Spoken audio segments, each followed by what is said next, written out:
Hello friends, स्वागत है आपका हमारे यूट्यूब चैनल एजुकेशन पॉइंट में। आज की वीडियो में बात करने वाले हैं हिंदी से रिलेटेड महत्वपूर्ण क्वेश्चनों के बारे में। तो चलिए वीडियो को स्टार्ट करते हैं। पारिभाषिक शब्द वह होता है जिसका प्रयोग किसी विशेष अर्थ में संकेत के रूप में होता है। यह कथन किसने दिया था? ये कथन दिया था डॉक्टर रघुवीर सिंह ने। किसने दिया? डॉक्टर रघुवीर सिंह ने। सही आंसर होगा हमारा। ठीक है। पारिभाषिक शब्द कैसा होना चाहिए? बोला पारिभाषिक शब्द क्या है? अल्पचार, प्रयोगात्मक, सुविधाजनक। तो हमारे पारिभाषिक शब्द जो होना चाहिए तीनों ही प्रकार के होने तो उपरोक्त सभी हो जाएगा हमारा। ठीक है। अगला क्वेश्चन हमारा, पारिभाषिक शब्दों में अर्थ निर्भर होता है। बोला पारिवारिक शब्दों में अर्थ निर्भर करता है। किस पे करता है? लक्षणा पर, अभिधात तो अभिधात पर, व्यंजना पर। तो इनमें से कोई तो हमारा ऑप्शन नंबर बी, अभिधा पर। ठीक है। अगला क्वेश्चन हो जाएगा, जो शब्द सामान्य एवं पारिभाषिक दोनों रूपों में प्रयुक्त होते हैं उन्हें क्या कहते हैं? अर्ध पारिभाषिक शब्द कहते हैं। ठीक है। पारिभाषिक शब्दावली की आवश्यकता होती है शिक्षा एवं सरकारी कार्य के लिए। ठीक है, ये आप लोग पता है। ठीक है। अगला क्वेश्चन हमारा, पारिभाषिक शब्दावली के निर्माण का अधिकार है। बोला कि पारिभाषिक शब्दावली के निर्माण का अधिकार है केंद्रीय सरकार को। किसको? केंद्रीय सरकार को ही है। ठीक है। अगला क्वेश्चन हमारा, पारिभाषिक शब्दावली है शब्दकोश में संग्रहित पारिभाषिक शब्द संग्रहित तो सुनिश्चित अर्थों में प्रयुक्त होने वाली शब्द आंसर हो जाएगा हमारा सुनिश्चित अर्थों में प्रयुक्त होने वाले शब्द। ठीक है। अगला क्वेश्चन हमारा, पारिभाषिक शब्दावली आयोग में शब्दों को भी स्वीकृत माना है। बोला कि पारिभाषिक शब्दावली आयोग में शब्दों को स्वीकृत माना है। तो संकर में, किसमें? संकर में। किसमें माना भाई? संकर में। अगला क्वेश्चन है हमारा, निम्नलिखित में से कौन सी विशेषता पारिभाषिक शब्दावली की नहीं है? तो बहुअर्थकता। क्या है? बहुअर्थकता। पारिभाषिक शब्दावली के निर्माण से संबंधित शब्द शुद्ध शुद्धतावादी विचारधारा के प्रवर्तक कौन थे? तो डॉक्टर रघुवीर सिंह थे। कौन से हमारे? डॉक्टर रघुवीर सिंह। अपनी पारिभाषिक शब्दावली के निर्माण में शब्द लिया जाता है। अपनी पारिभाषिक शब्दावली के निर्माण में शब्द लिया जाता है संस्कृत, हिंदी तथा भारत की प्रमुख प्रादेशिक भाषाओं तथा अंतर्राष्ट्रीय भाषाओं से। ठीक है। तो यानी संस्कृत, हिंदी और भारतीय जो जिस राज्य में जो भाषा बोली जाती है उसके अकॉर्डिंग। ठीक है। और हमारी इंटरनेशनल लैंग्वेज यानी अंतर्राष्ट्रीय भाषा भी ले सकते हैं, जैसे इंग्लिश हो गया।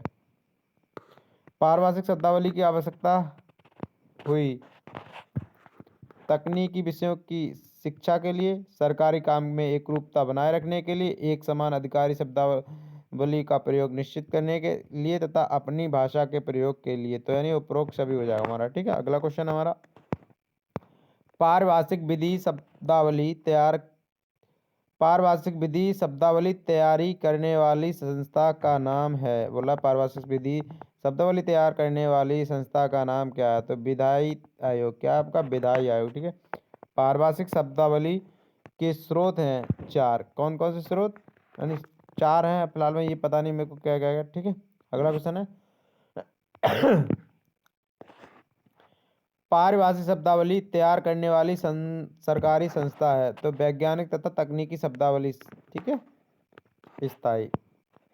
अगला क्वेश्चन हो जाएगा हमारा, पारिभाषिक शब्दावली बनाने का काम व्यक्तिगत तौर पर सर्वप्रथम प्रारंभ करने वाले व्यक्ति थे। तो कौन थे? डॉक्टर रघुवीर सिंह थे। कौन थे? डॉक्टर रघुवीर सिंह। नोट शब्द का हिंदी पर्यावरण। देखो आप यहाँ इंग्लिश में तुमसे क्वेश्चन ऐसे ही पूछेगा ही ऐसे कि तुम्हारा इंग्लिश में दिया होगा उसका हिंदी में उच्चारण पूछेगा। ठीक है।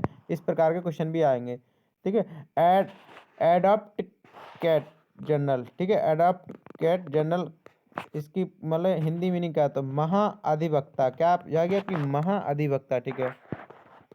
अटॉर्नरी जर्नल, तो इसको महान्यायवादी। ठीक है। क्या हो जाएगा? महान्यायवादी। ठीक है।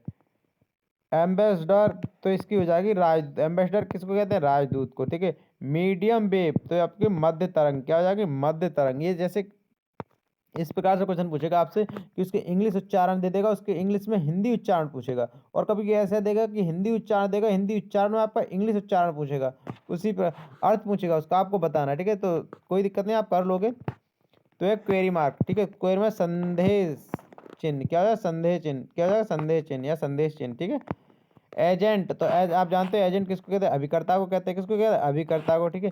एक्सपोर्ट मतलब एक्सपोर्ट, हम एक्सपोर्ट तो ये जाएगा निर्यात, क्या हो जाएगा निर्यात, क्या हो जाएगा एक्सपोर्ट निर्यात, ठीक है। अगला हो जाएगा हमारा राजपत्र, राजपत्र को कहते हैं गैजेट, क्या बोलते हैं गैजेट, ठीक है। ऐसे विधानमंडल लेजिलेटर, ठीक है, कहते हैं लेजिलेटर, ठीक है। अगला क्वेश्चन हो जाएगा हमारा न्याय, न्याय को मैजिस्ट्रेट, क्या बोलते हैं मैजिस्ट्रेट बोलते हैं, ठीक है। राष्ट्रगान, राष्ट्रगान को आप जानते हैं नेशनल एंथम, क्या बोलते हैं नेशनल एंथम, राष्ट्रगान को नेशनल एंथम, ठीक है। राजस्व को रेवेन्यू, क्या बोलते हैं राजस्व को रेवेन्यू। शपथ को ओथ, क्या बोलते हैं शपथ को ओथ, ठीक है। इसी बात क्षेत्र को रीजन, रीजियन, ठीक है रीजियन। अगला हो जाएगा आपका पारिभाषिक शब्दावली में बंधन रहता है शब्दों का, किसका रहता है शब्दों में, पारिभाषिक शब्दावली में किसका रहेगा बंधन रहता है शब्दों का, ठीक। इसी प्रकार का हो जाएगा आपका पारिभाषिक शब्द का अर्थ होना चाहिए, बोला पारिभाषिक अर्थ होना चाहिए, क्या होता है सुनिश्चित, क्या होना चाहिए निश्चित, सॉरी क्या होना चाहिए निश्चित होना चाहिए, ठीक है। अगला हो जाएगा हमारा पारिभाषिक शब्द में पाया जाता है, तो निश्चित अर्थ, क्या पाया जाता है निश्चित अर्थ पाया जाता है किसमें पारिभाषिक शब्द में। पारिभाषिक शब्दावली निर्माण का रूप है तो संधि उपसर्ग प्रत्यय, तो ये हमारा सब में हो जाएगा तुम्हारा, तो इसलिए हमारा उपरोक्त सभी हो जाएगा, ठीक। अगला क्वेश्चन हमारा पारिभाषिक शब्द उच्चारण की दृष्टि से होना चाहिए उपरोक्त आ तथा बा दोनों, यानी सरल और सुबोध दोनों प्रकार के होना चाहिए, ठीक है। इसलिए ऑप्शन हमारा सा हो जाएगा, ठीक है। अगला क्वेश्चन हमारा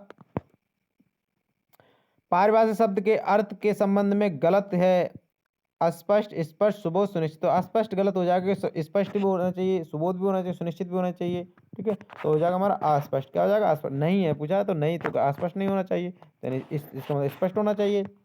निम्नलिखित में से कौन पारिभाषिक शब्द का अभिलक्षण नहीं है, तो पारिभाषिक शब्द का यथासंभव बड़ा होना, यानी यथासंभव यानी बहुत बड़ा होना चाहिए, नहीं हो सकता कि नॉर्मल ठीक ठाक उसमें होना चाहिए, ठीक है। इस प्रकार हमारा अगला क्वेश्चन है पारिभाषिक शब्द होना चाहिए अल्पाक्षर प्रयोगात्मक सुविधाजनक, तो उपरोक्त सभी, यानी तुम्हारा सभी होना चाहिए, ठीक है। तो अगला क्वेश्चन, इसी बार हमारा अगला क्वेश्चन हो जाएगा पारिभाषिक शब्दावली की एक पद्धति है कौन सी है, अनुकूलन ग्राहकता संचय, कोई नहीं, तो हमारा संचयन, क्या हो जाएगा हमारा संचयन हो जाएगा, ठीक है। इसी पर अगला क्वेश्चन है हमारा केंद्रीय हिंदी ने केंद्रीय हिंदी निदेशालय नई दिल्ली की स्थापना वर्ष है, बोला कि केंद्रीय हिंदी निदेशालय नई दिल्ली की स्थापना कौन से सन में हुई थी, तो 1950 को, सन 1950, कौन सी सन 1950, ठीक है। इसी प्रकार से हमारा अगला क्वेश्चन है वैज्ञानिक तथा तकनीकी शब्दावली आयोग नई दिल्ली की स्थापना कब हुई थी, अब यहाँ पे तो केंद्रीय हिंदी निदेशालय की और यहाँ वैज्ञानिक तकनीकी शब्दावली आयोग की, ठीक है। तो ये हुई तुम्हारी 1961, कब हुई थी 1961 को, ठीक है। याद रखना आपको यहाँ थोड़ा चेंजिंग है, केंद्रीय निदेशालय और यहाँ वैज्ञानिक तकनीकी शब्दावली, ठीक है। तो ये थोड़ा थोड़ा चेंज है, आपको याद रखना, ठीक है। पारिभाषिक शब्दावली का बुनियादी सिद्धांत है, बोला कि पारिभाषिक शब्दावली का बुनियादी सिद्धांत कौन सा है, तो उपयोगिता विनम्रता और लचीलापन सहित, तो यानी उपयोगिता, क्या हो जाएगा हमारा उपयोगिता, ठीक है। इसी प्रकार से हमारा अगला क्वेश्चन है पारिभाषिक शब्दावली में अनिवार्य है, बोला कि पारिभाषिक एक रूपता सरलता बोध गया गम्यता, तो हो जाएगा हमारा उपरोक्त सभी, क्या हो जाएगा उपरोक्त सभी। एजेंसी का हिंदी रूपांतरण क्या है, वही मैंने पूछा एजेंसी का हिंदी रूपांतरण पूछा है, ठीक है।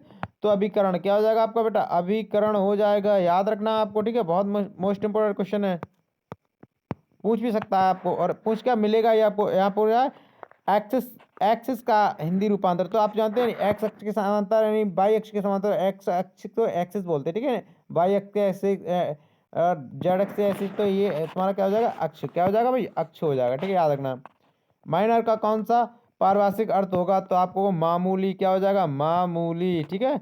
याद रखना आपको। अगला क्वेश्चन है प्रासनिक शब्द सर्कुलर का हिंदी रूपांतर पूछा है, किसका पूछा है सर्कुलर, तो सर्कुलर का होता है परिपत्र, आपको याद होगा परिपत्र किसको बोलते हैं सर्कुलर को, ठीक है। इसका हिंदी यानी इंग्लिश का हिंदी रूपांतरण पूछा है, एज रूपांतरण हिंदी का रूपांतरण इंग्लिश में पूछेगा, इसी प्रकार से आपने हिंदी और हिंदी का रूपांतरण इंग्लिश में और इंग्लिश का रूपांतरण हिंदी में, ये आपसे पूछेगा, ठीक है। एफिडेविट, एफिडेविट का क्या हो जाएगा आपको सब पता है शपथ पत्र हो जाएगा, ठीक है। हम किसी शपथ पत्र को एफिडेविट ही बोलते हैं। वित्त किस अंग्रेजी शब्द का हिंदी रूपांतरण है, तो वित्त फाइनेंस का, किसका फाइनेंस का, आपको याद रखना है वित्त को फाइनेंस बोलते हैं, ठीक है। अगला क्वेश्चन है अब आ रहा है इन्वेस्टमेंट। इन्वेस्टमेंट को यानी निवेश, यानी देखो हम किसी चीज में इन्वेस्ट करते हैं तो यानी इन्वेस्ट यानी तो बचत कर नहीं सकते, संग्रह कर सकते, ऋण यानी उधार ले नहीं सकते तो हमारे निवेश कर सकते हैं, यानी खर्च हम कितना कितना इन्वेस्ट करें उसका हमें कितना मिल जाता हो जाएगा आपका निवेश, क्या हो जाएगा निवेश। ठीक है।